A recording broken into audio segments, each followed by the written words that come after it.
तो गाइस, तो कैसे हैं आप लोग? सब बढ़िया। देखिए, हमने एयर पॉल्यूशन के बारे में पढ़ा था, एयर पॉल्यूटेंट के बारे में पढ़ा था। ठीक है, एयर पॉल्यूटेंट की अपनी सीरीज को आगे बढ़ाते हुए अब एक और नए एयर पॉल्यूटेंट के बारे में जानेंगे, जिसका नाम है तो बढ़ा दिया, नाइट्रोजन डाइऑक्साइड।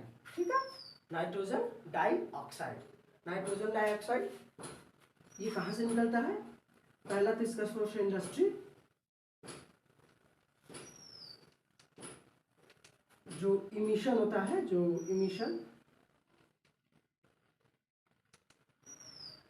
धुआं निकलता है, जब आप लोग गाड़ी उड़ी चलाते होंगे तो धुआं निकलता होगा, उसमें भी नाइट्रोजन डाइऑक्साइड होता है। ठीक है, इसका इफेक्ट क्या होता है?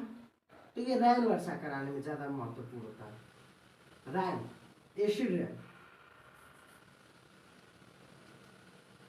एसिड रैन, इसका सबसे महत्वपूर्ण इफेक्ट यही है क्या एसिड रैन कराता है, अम्लीय वर्षा कराता है। ठीक है, कौन सी वर्षा? अम्लीय वर्षा। देखो, अम्लीय वर्षा में कैसे ये आकाश में जाके जो है जो आप लोग सुने होंगे HNO3, ये अम्ल है। कौन सा? रुक जा, बताते हैं। अरे इसको नाम दिया गया है सल्फ्यूरिक नहीं, नाइट्रिक एसिड। हाँ, ये नाइट्रिक एसिड है। ये यही जाकर आकाश में यही बनाता है, नाइट्रिक एसिड। ऊपर के अन्य गैसों से क्रिया करके नाइट्रिक एसिड बनाता है। और एसिड क्या है? हवा में जो बादल होते हैं उसके साथ फिर ये मिल जाता है, और फिर जब वर्षा होती है तो वो एसिड रेन होती है। इसमें क्या है? Nitric acid. इसी तरह से एक और आता है, दूसरे नंबर पे है, ये भी नाइट्रिक एसिड में ज़्यादा महत्वपूर्ण है, सल्फर डाइऑक्साइड। सल्फर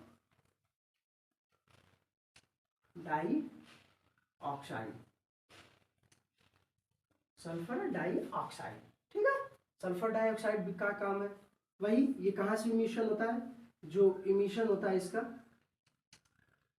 जो भी आप लोग गाड़ी चलाते हैं उससे। ठीक है, दूसरा इंडस्ट्रीज से, जहाँ पे सल्फर यूज होता है, सल्फ्यूरिक एसिड यूज होता है, तो वहां से जब गैसें निकलती हैं तो सल्फर डाइऑक्साइड निकलती हैं। ठीक है, और इसका सबसे महत्वपूर्ण जो इफेक्ट है वो हम लोग पे बहुत कम, और जो वायुमंडल है उसमें ज़्यादा होता है। किस चीज़ के लिए? एसिड रेन कराने में। इसका भी हाथ एसिड रेन कराने में है। ये ऊपर की गैसों में क्या मिल जाता है? H2SO4 बन जाता है। H2SO4 क्या? Sulphuric acid. इसी का नाम सल्फ्यूरिक एसिड। पिछले वाले का नाइट्रिक एसिड था। ये दोनों ही बादल जो होते हैं उससे रिएक्शन करते हैं, उसी में रह जाते हैं, और जब बारिश होती है तो एसिड वाली बारिश होती है, एसिड रैन होती है। ठीक है, इसीलिए बोलते हैं एसिड रैन कराने के लिए। SO2 और NO2 सबसे महत्वपूर्ण कारक है, सबसे महत्वपूर्ण गैसेज भी हैं। ठीक है, एसिड रैन का सबसे बड़ा घाटा आप लोग जो ताजमहल है जो सुने होंगे पीला हो रहा है, वो एसिड रैन की वजह से हो रहा है।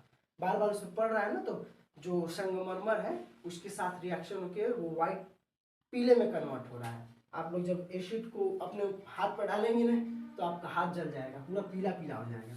सेम उसी तरह वहां पे भी हो रहा है। समझ में आ रहा है? ठीक है, तीसरे नंबर पे आता है ओजोन। आप लोग कहेंगे तो ओजोन तो हम लोग को बचाता है। हाँ, ओजोन हम लोग को बताता है, लेकिन जब यही जमीन पे आता है ना तो ये हमारे सिस्टम के लिए, हमारे श्वसन के लिए काफी हानिकारक होता है। हमारे सिस्टम के लिए काफी हानिकारक होता है। ठीक है, कैसे? ये कहाँ से बनता है?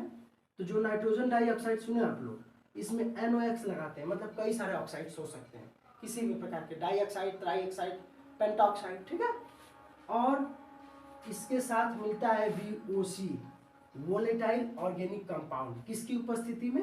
एट द सनलाइट, सूर्य के प्रकाश की उपस्थिति में। आप तो ये भी जान रहे हैं कि ये भी ऊपर जा रहा है इंडस्ट्रीज के मिशन की वजह से। ये पेंट जब आप लोग करते हैं, जो महक होती है वो निकल रही है, तो ये दोनों जब आपस में रिएक्शन करते हैं तो जब जो वही ओजोन नीचे आती है, ग्राउंड लेवल पे आती है, तो वो हमारे लिए हानिकारक होती है। ओजोन भी एक महत्वपूर्ण कारक है एयर पॉल्यूशन कराने में। ठीक है, ओजोन ये सेकेंडरी पॉल्यूटेंट था, मैंने बताया है। अब आते हैं चौथे नंबर के पॉल्यूटेंट पे, CFCs। आप लोगों ने सुना ही होगा इसका नाम, क्लोरोफ्लोरोकार्बन। क्लोरोफ्लोरोकार्बन, फ्लोरोकार्बन,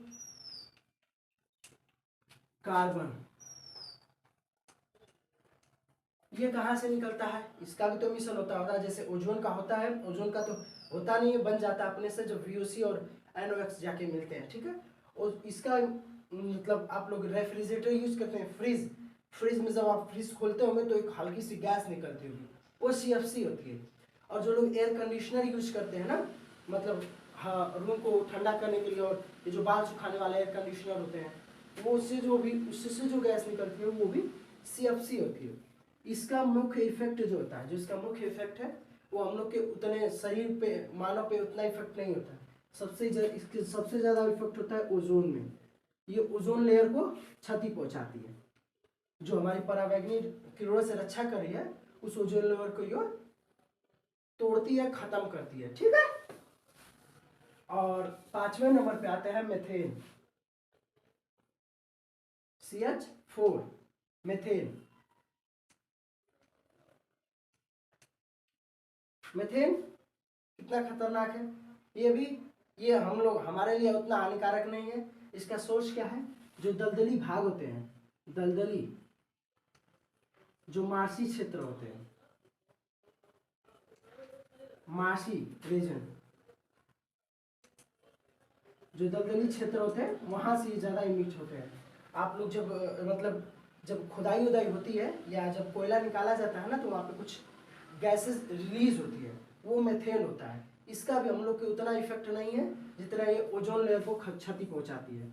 ये भी ओजोन लेयर को क्षति पहुंचाती है। किसको? ओजोन लेयर को।